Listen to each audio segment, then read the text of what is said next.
bouncing ball along first and foul. And quickly 0-2. Boy, what is going on, everybody? How are we all doing on this wonderful Friday morning? It's officially about 1 o'clock a.m. out here on the East Coast. And Guardians are still out west. And it looks like the Dodgers and White Sox are headed to extras. Lovely. Wow. So the Guardians, of course, started out their West Coast trip in San Diego, sunny San Diego, facing off against the what? Against the team that was in the NLCS last year. They were very close to getting to the World Series. And I knew from the beginning, before the series began, I knew this was going to be a tough one, especially given the pitching matchups. I expect what happened to happen? Somewhat, yeah. I expected them to come out and be aggressive. They've always been an aggressive team, it seems like. And what matters worse in this series, our pitchers just lost control. It seems like they had this aura where it's like our pitchers just they crap themselves. But first game of the series, it was Joe Musgrove against Tanner Bybee. And like I said right off the bat, Tanner Bybee was way off. He didn't have control. He was all over the place.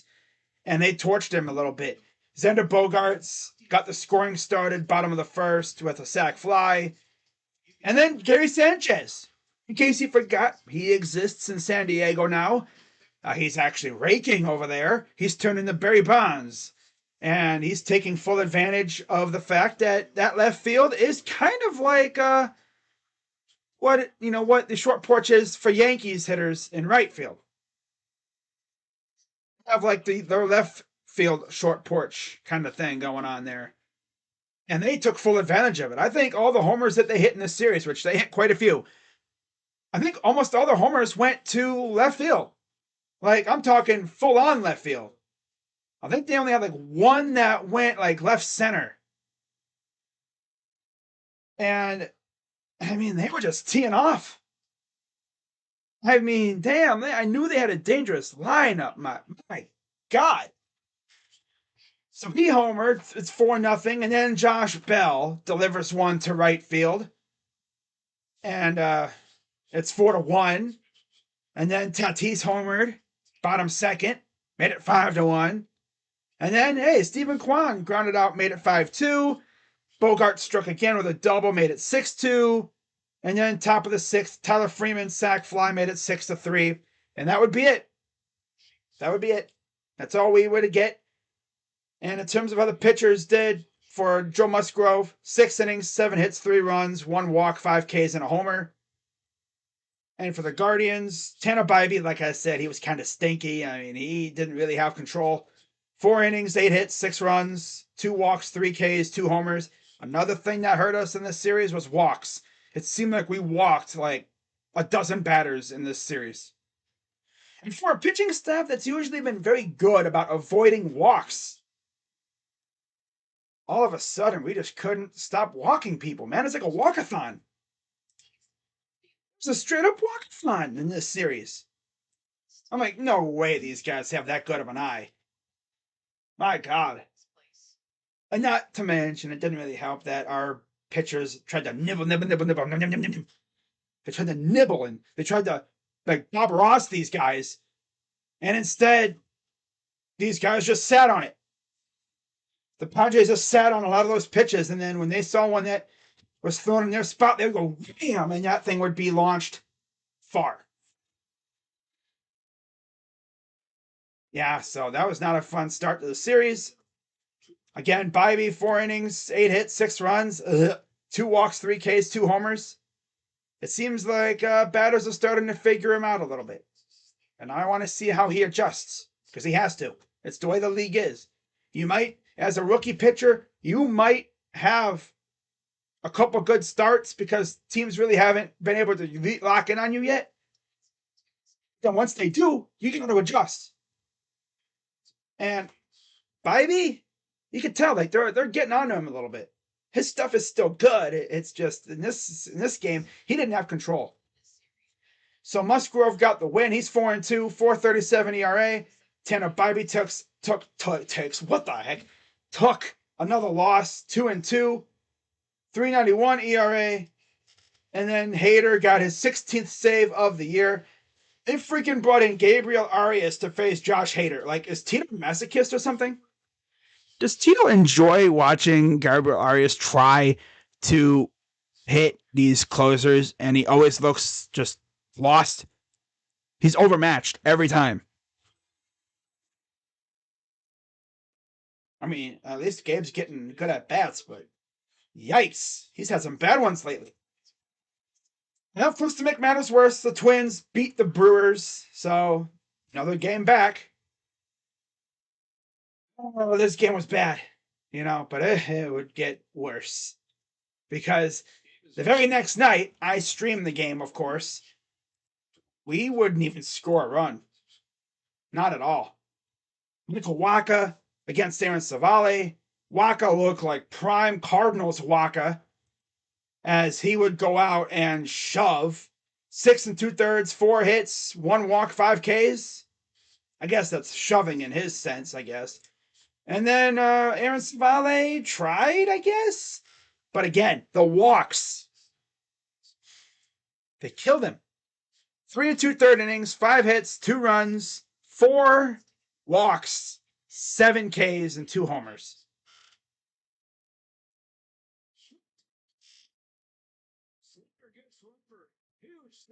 And in terms of scoring, yeah, Tatis, first batter of the game, sends one to the seats. And then Machado homered again. Or no, I think this was the first homer of the series for him. But he homered, made it 2-0. And it would actually be close for a while. The Guardians actually had chances, but they couldn't capitalize. Probably one of the chances that pissed me off the most. Bases loaded. And of course, you have the noodle bat Straw coming to the plate. And he did exactly what we expected him to do. Absolutely freaking nothing. In fact, get this. So after the game, Tito was asked, why didn't you pinch hit for Straw? You know he's useless. He's feeble. Why not pinch hit for him? He talked about something about like not being good enough like righties. It's like, everyone's better than Straw. It's to a point now where whenever we're threatening, it's either him, Zunino, or Baldy coming to the plate. And at least Baldy can come up clutch every once in a while. It's just he doesn't do it often. Which every couple times, I guess. Like he'll run into one. He'll somehow, some way find a gap somewhere. He'll get a big hit. And again, in this game, too, he looked like he had a base hit. And he was trying to go to second, but Tatis made a great play on it and gunned him down at first. Oh, man, when I saw that, I wanted to throw something. Not going to lie. I wanted to throw something when I saw that. I think it happened last night. It might have happened in the first game. I don't even know, man. This is crazy. That dude's freaking stupid. Oh, my God. Oh, boy. Sometimes I wonder why the heck we employ that dude still. I really do. I mean, every day I hope and pray that we don't see him get extended. Because I swear, if I check my Twitter, if I wake up one day, I turn on my phone to check, see what happened, and I see Guardians extend Ahmed Rosario, I'm not even going to check Twitter. I'm not even going to check the timeline. Because I already know it would be in flames. The timeline would be in flames. Oh, damn. Phillips struck out. Who's that? Is that Eloy? Damn. Runners on second and third for the Sox, and they don't score. Well, Dodgers can walk it off here in the bottom of the 10th. Interesting. But Michael Wacha, like I said, was prime Michael Wacha. We couldn't really touch him for the most part. I mean, we did get some hits, but nothing serious of note. But yeah, after Machado homered, it was 2-0. And then a wild pitch made it 3-0. Soto would homer, made it 4-0. And then to cap it all off, an old nemesis, Nelson Cruz homered, made it 5-0. And yeah, by that point, the game was pretty much over because that happened in the bottom of the 8th. And any chance we had was flushed down the toilet. Again, Savale, 3 2/3, 5 hits, 2 runs, 4 walks, 7 Ks, 2 homers. And then Prime Wacha, 6 2/3, 4 hits, 1 walk, 5 Ks. He looked like Prime Wacha. Classic, vintage. He kind of did what Bieber did. Practically, I mean, you might as well say he did. Same thing. 5 runs for his team, shut down the opposing lineup. Again, because Bieber faced a AAA Astros lineup. So, heading into that one, of course, Wacha 7-2, 2.89 ERA now. Savale takes the loss. He's 2-2, 2.67 ERA. Wacha 7-2. That's insane. That's freaking crazy, man. What's up, Lamar? Not going to be on here too long. I'm trying to get through this because it is already late. We go to today's game, and of course, I didn't stream it because I'm not a masochist. And we saw a little bit of the same thing tonight. A little bit. Just a little bit from the pitching. As, of course, we had Logan Allen on the mound going up against Ryan Weathers in what I guess was a bullpen game for the Padres. I almost said the Astros. But Logan Allen, 3 innings, 4 hits, 5 runs, 5 earned, 4 walks, 2 K, 1 homer. Like I said, the walks. I wish there was a Padres fan in the chat or something, because does this team do this all the time? I think they do. I think they're very, very, they got a very good eye. I mean, they have some of the best hitters in the freaking league, of course. They're going to have a good eye. I mean, God, look at their freaking top 4 in their lineup. I mean, God, that's a freaking gauntlet. Tatis, Soto, Machado, Bogarts. Just those 4 alone would probably kill a lot of pitchers. The bad ones especially. I mean, with how good they are, my God, you're lucky to have a clean inning. I think we've only had, what, couple clean innings the entire series? It's freaking crazy, man.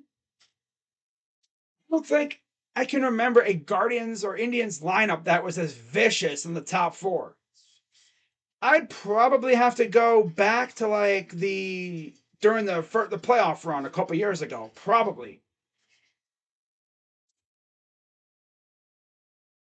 You know what? Because I'm actually curious now. Let me see if I can find a history of the Cleveland Guardians lineups. Hang on.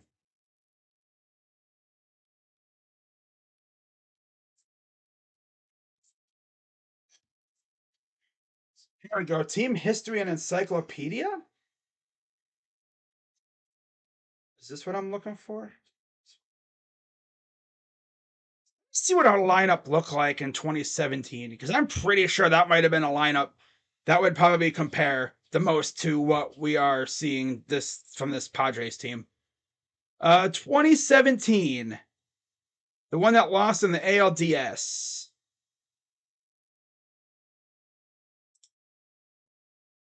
Okay, here we go. So, yeah, our lineup. Oh, it doesn't have the actual lineup though. Wish they did. That's tough. Yeah, I wish they had the actual lineup, how it was posted.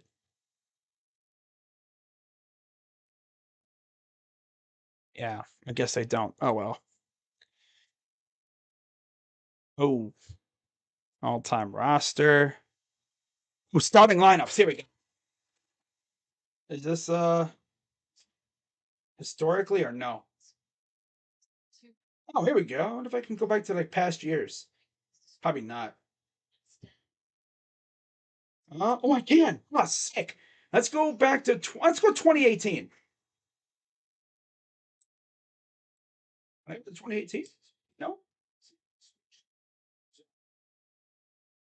Let's go to May 2018.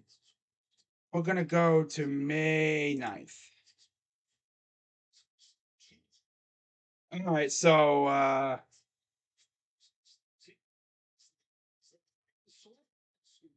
oh yeah, here it is. Okay. So no, that really wasn't.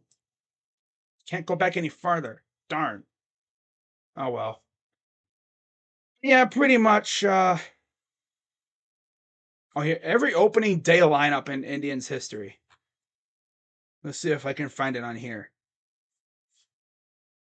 Wow, what the heck is that?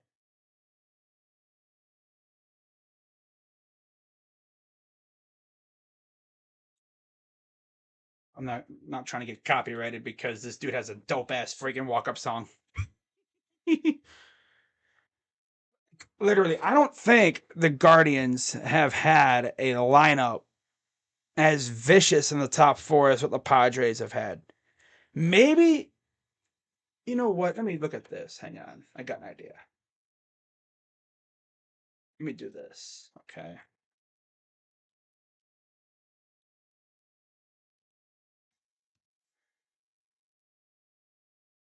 All right.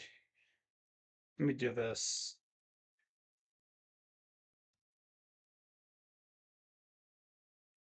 Yeah, because like we used to have like Santana, Lindor, Brantley, Encarnacion, Ramirez.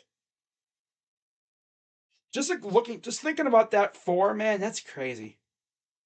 Getting how this team has changed in those years. That's freaking crazy. Oh well, but you get the idea. Like their lineup is insane. It really is. I mean, it's usually what happens when your team is practically a small market team, but they spend like big market. They be spending like crazy over there in San Diego. Anyways, for this game, it was a slugfest. You know, we had, of course, Logan Allen on the mound. They had Ryan Weathers starting it off with I guess, like a sort of bullpen game. I know I thought it was going to be you, Darvish. Honestly, if you started this game, we'd probably get blown out or we lose big time because the way our pitching has been. But to be fair, the offense did wake up in this one as they got on the board early in the first inning with 5 runs. Yeah, we scored 5 runs in the first inning. Josh Naylor with a 2-run single, and then David Fry, our third string catcher, homered to essentially the base of the Western Metal Supply building, like right in front of it. That's as close as you could probably get without it being a foul ball. Like that's what you would call a cheap ass home run, honestly. I mean, there's this Twitter account called Would It Dong. It tells you if a home run would be, a home run in like your ballpark, and that thing wouldn't have even been close to getting out at Progressive Field. That thing would have been off the like lower portion of the 19-foot wall and left. I didn't even think that thing would have even touched the out of town scoreboard. That thing was so low and short. I don't even know if it would even. I don't even think it would have hit the wall. It might have been just a routine double for him there. But like I said, because Petco Park has that burpy little, kind of pulled in outfield and left, kind of like what they have in Yankee Stadium with that short porch a little bit.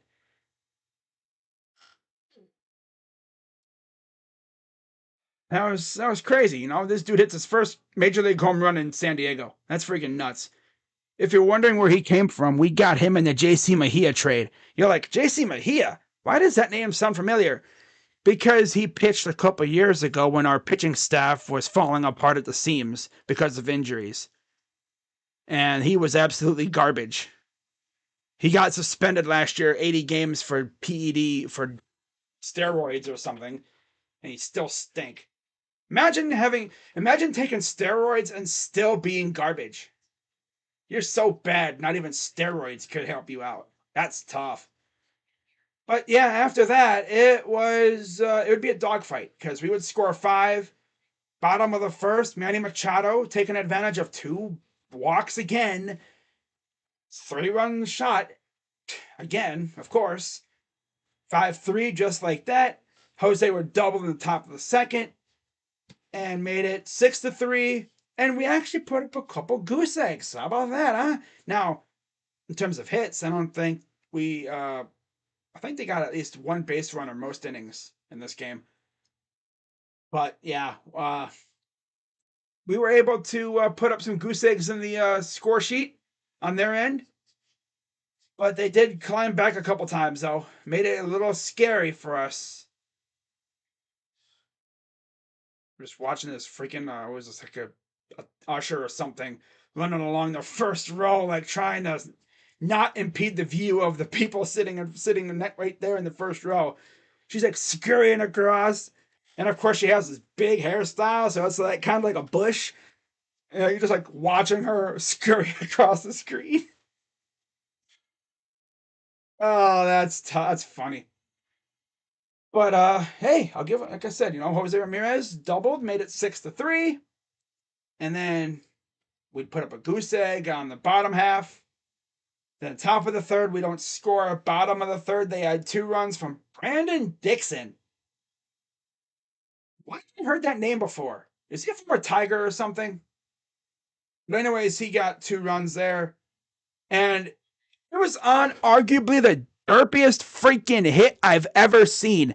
It was hit to first base. All right, Josh Bell was right there. The ball was like just slow roller to first base.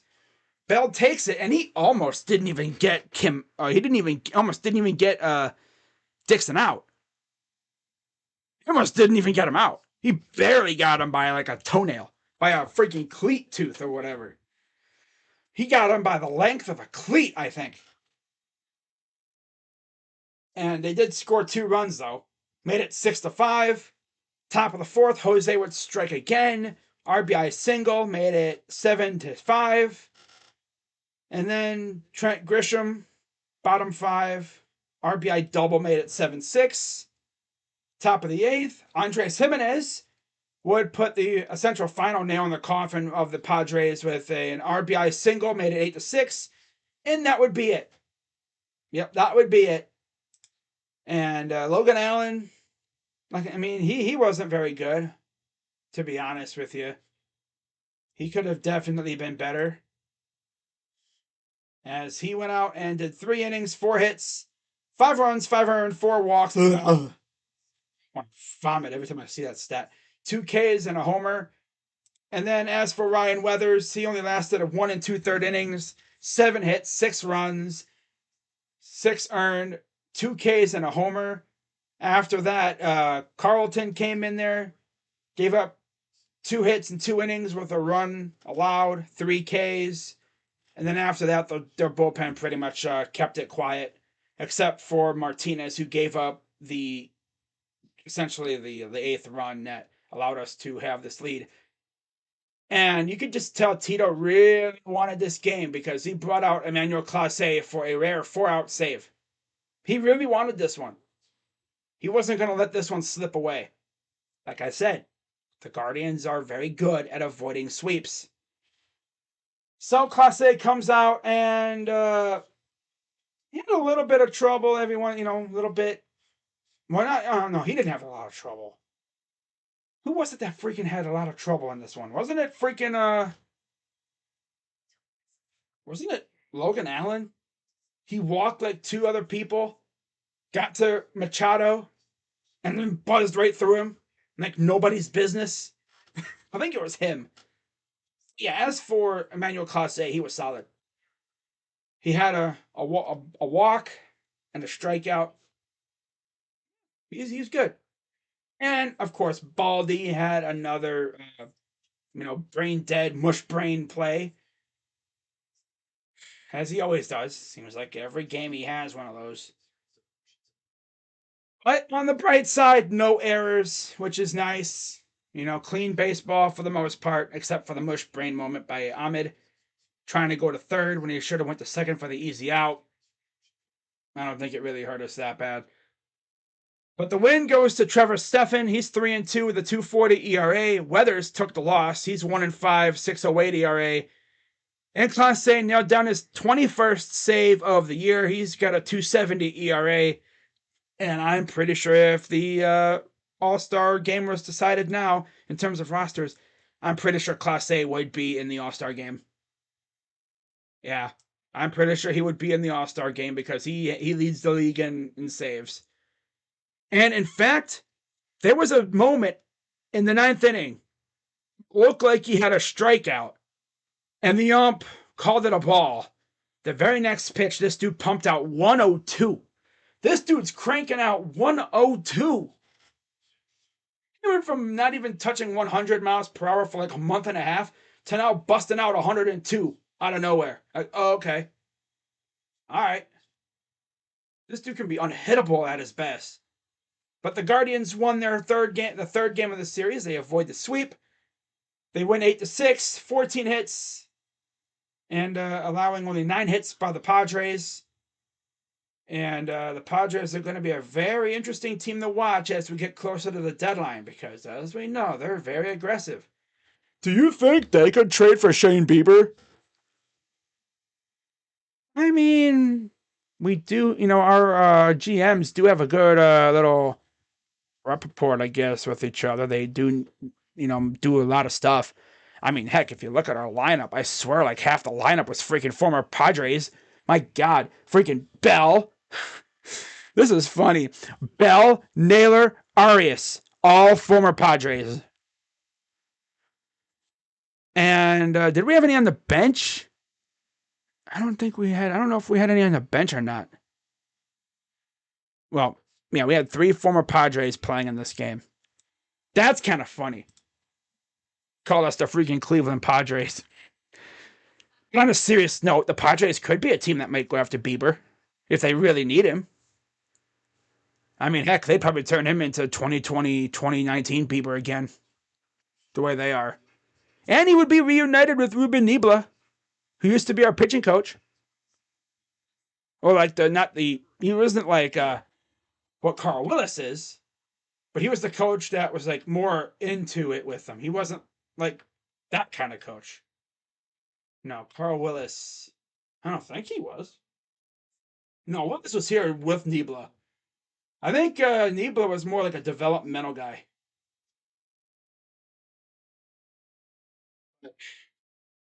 I don't even know what the heck they would even give up. That's the problem at this point. Oh, wow. Winning run goes to third for the Dodgers. Let me look that up real quick. Because I know a lot of people are going to be wondering. In fact, I might even do a stream or something just talking about what would I want from each team. Well, especially once we know what teams are going after him. Because right now, every fan base is pretty much saying, we would like him. We'll take him. We'll take him. Once I get an accurate reading on like the potential suitors, I will go through their farm systems and we'll see who we could possibly snatch from them. San Diego Padres, top 30 top prospects. Because I'm pretty sure it would probably take a decently like high-rated prospect to get him. Probably somewhere like probably top 10. Jackson Merrill. We don't need another damn shortstop. Ethan Salas, no. Zavala, no. Lesko, no. Because they're all freaking young as hell. That's how you know they've made a lot of moves. Because, like, look at their freaking system. All their top 7 prospects are all in freaking single A or lower. Closest guy they have to actually coming up is this guy named literally Guy Rosario. That's all we'd need. That is all we'd need. Another guy named Rosario. Especially if we got rid of Ahmed. Imagine we get rid of Ahmed and then we trade Bieber and we see. I swear to God, bro. If we traded Ahmed or got rid of him And then we've traded Bieber away to the Padres, and the moment I see Rosario, I'm gonna flip.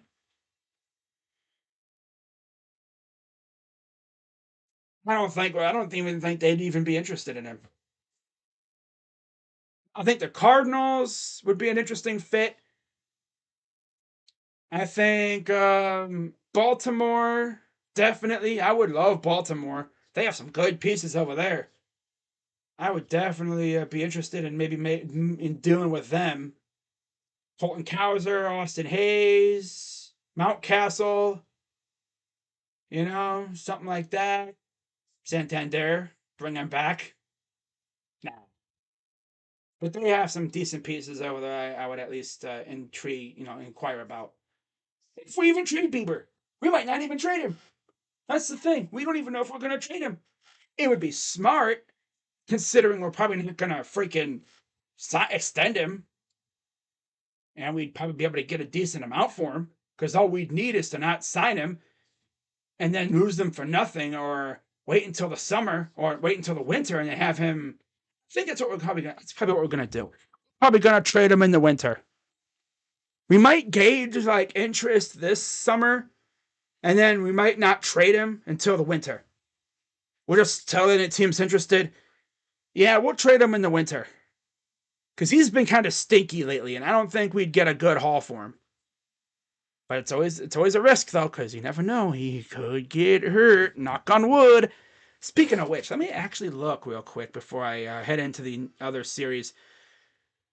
Baltimore. Now that's got my attention. Let's see.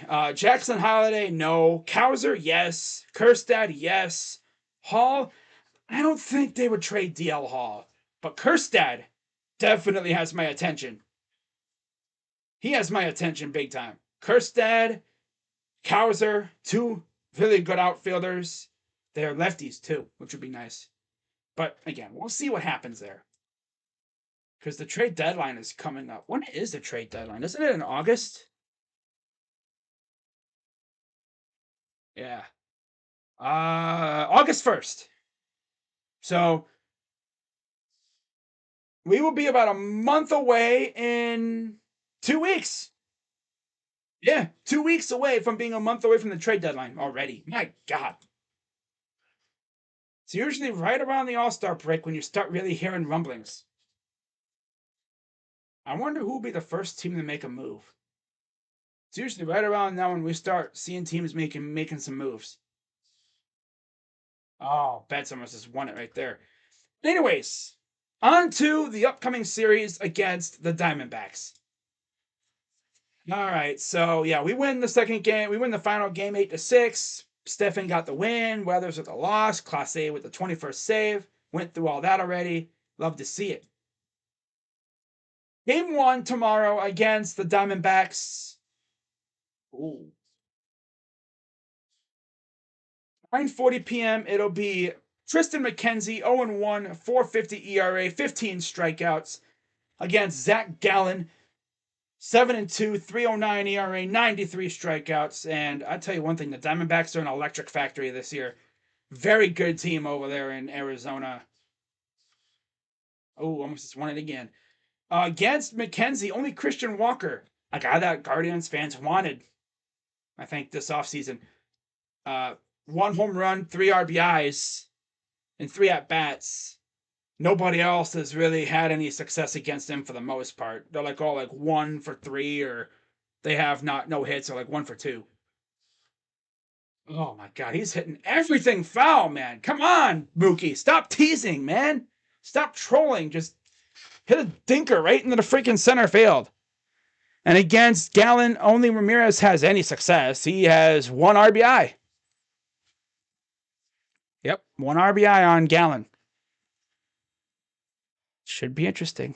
Now, game 2 of the series, which I believe I will be on JB Taylor's channel, Walk Off Sports Talk. I'll be on his channel for this one. And watch, look at this game's going to end right as I end the stream. Watch. 10:10 p.m. It'll be Shane Bieber, 5-3, 3.29 ERA, 64 Ks against was this Tommy Henry, 3-1, 4.86 ERA, 33 strikeouts for Mr. Tommy Henry. Oh, full count. Oh, he walked him. Oh, damn. Bases juiced. Oh, my God. Well, Freddie Freeman. My goodness. Bieber against Arizona. They have not done anything really against him in terms of scoring anything. Gurriel, 10 ABs, batting 400. McCarthy's 1 for 2, but other than that, nobody else has even hit him, actually. Just those two. And against Tommy Henry, Bell has a RBI. He's 1 for 2 with an RBI. Ahmed, believe it or not, has had success against him. He has 1 homer. He's 1 for 3 with 3 RBIs. And Miles Straw has an RBI with, he's 0 for 1, though, but it was a sac fly or whatever. It was a sacrifice. But hey, he got an RBI. So Bell and Straw RBIs. Ahmed with a home run and an RBI. And he's a lefty, too, by the way. Oh, joy, a lefty. Yay. Yay, a lefty. We love facing lefties. Gallen, of course, is a righty. And then for the series finale on Sunday, 4:10 p.m., I'm going to guess it'll be Tanner Bybee against Zach Davies. 1-2, 5.46 ERA, 26 Ks for Mr. Zachary Davies. Of course, we already know about Bybee's stats and everything. But against Bell, Bell has 2 RBIs.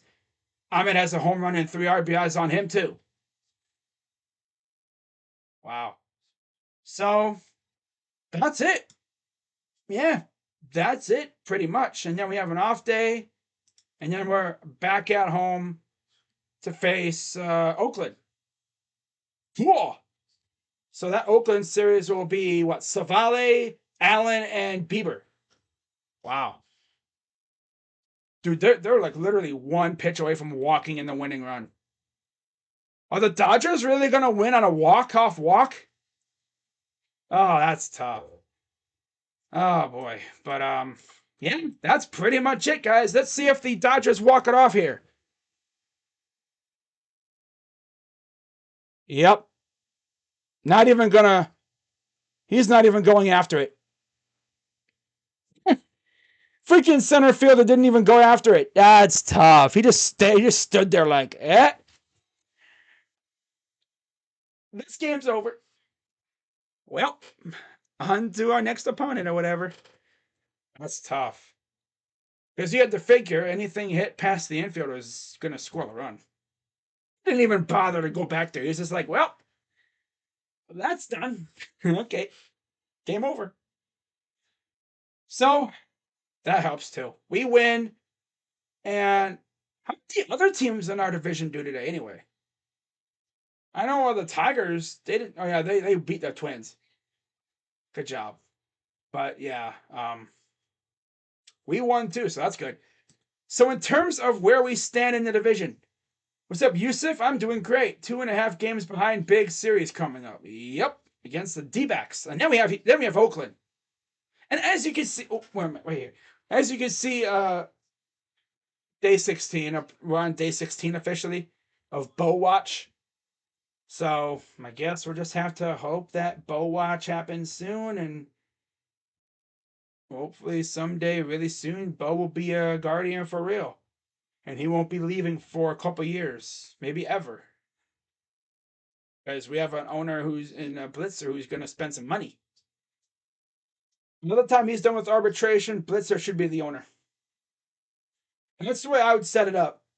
By the time his arbitration is over and he's due for an extension or whatever, Blitzer should be the full owner, and we should be able to extend him and keep him around for a while. Jacob, I didn't watch the game today. I might watch the Guardians tomorrow. Yeah, in terms of me streaming the game tomorrow, I might not stream that game because it's late at night. You know, I don't think I'm going to stream that game tomorrow. I'm gonna gauge and see how good we look, and then I might, because on Saturday I might be streaming with JB Taylor. There's like a good chance I will be, but we'll see though. I'll be on his channel for that one. So hey, we're 2.5 back of first place. We're still lurking. Hey, crazy dog, what happens if you guys are like still in this spot by the time the trade deadline comes? If we're still like 2.5 games or closer to first, I think we go too crazy with like selling off pieces. We'd probably just get rid of, like, especially if Gavin Williams is ready to go. I would get rid of Bieber possibly, but I would immediately call up Gavin Williams, and then like I would also immediately call up the guys that we acquired. Maybe, but yeah, we're 2.5 back of the Twins. They have Detroit. We have Arizona. White Sox are 3 games back of us, and then there's the Tigers, and then Kansas City. We haven't even faced Kansas City yet. That's crazy. But we'll be facing them again soon. We'll be facing them soon here coming up.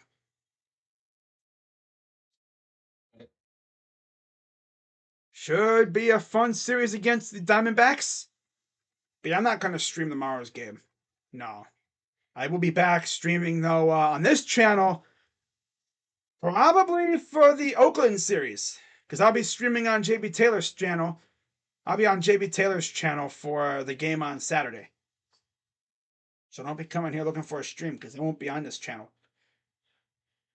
But with that being said, guys, I'm going to head out, and I hope you all have a wonderful rest of your night or day, wherever you may be, wherever you reside.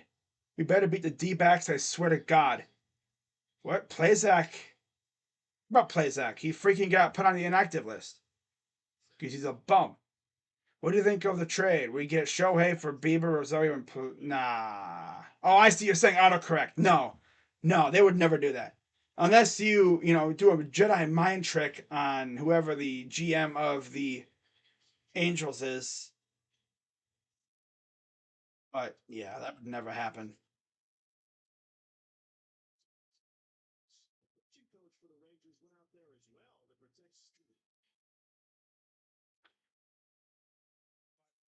Yeah, I'm going to wrap this up, guys. Have a good rest of your night.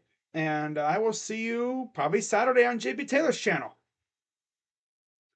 And yeah, it's going to be a baseball summer now. No hockey, no basketball, very limited football stuff to talk about. The Browns actually did make a hire today, but it was like a higher up hire. It wasn't even like a football staff. It was like a front office staff hiring. So I'm not even gonna make a video on that. And I go on Twitter and the first thing I see is Dashy freaking going at Noel Jimenez.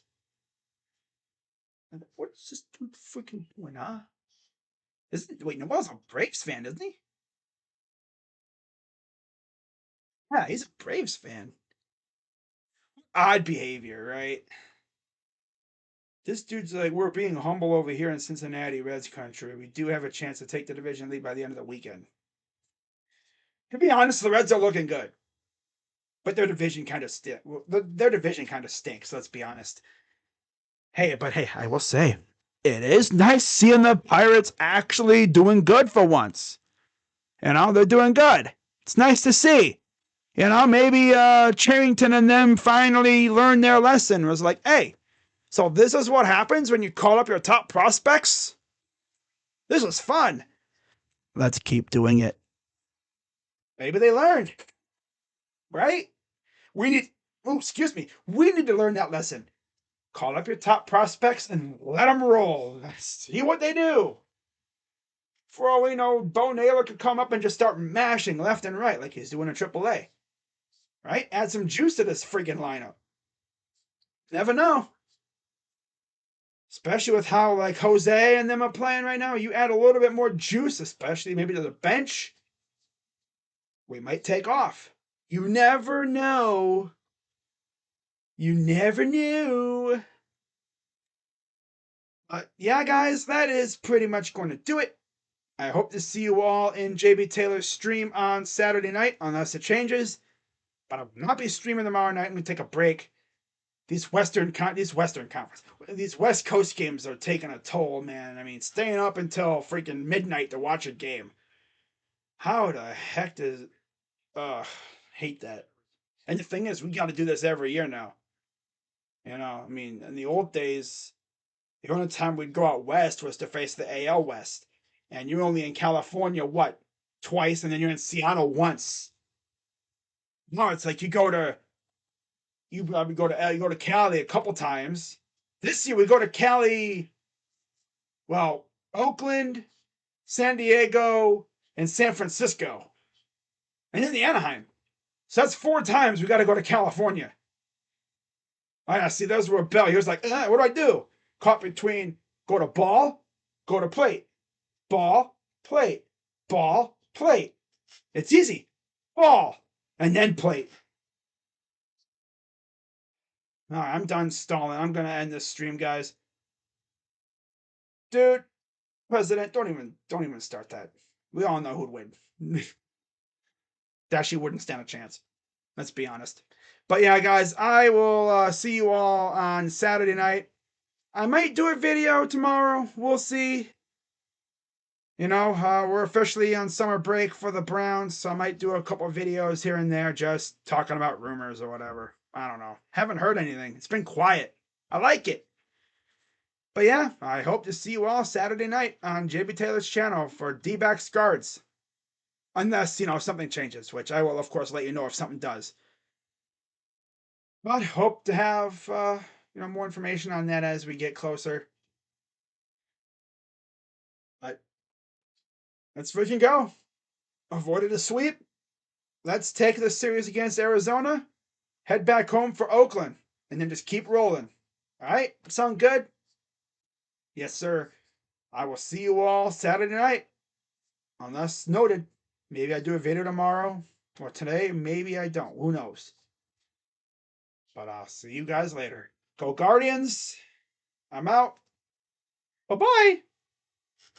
Have a good night, everybody, or day, wherever you may be, depending on where you reside, because I know there are some people that might watch this from across the world in, like, Oceania, maybe Asia. Maybe you're watching from Korea or something, and you're just now getting your day started. Well, good afternoon to you. But, it's always fun. Always fun. All right, guys.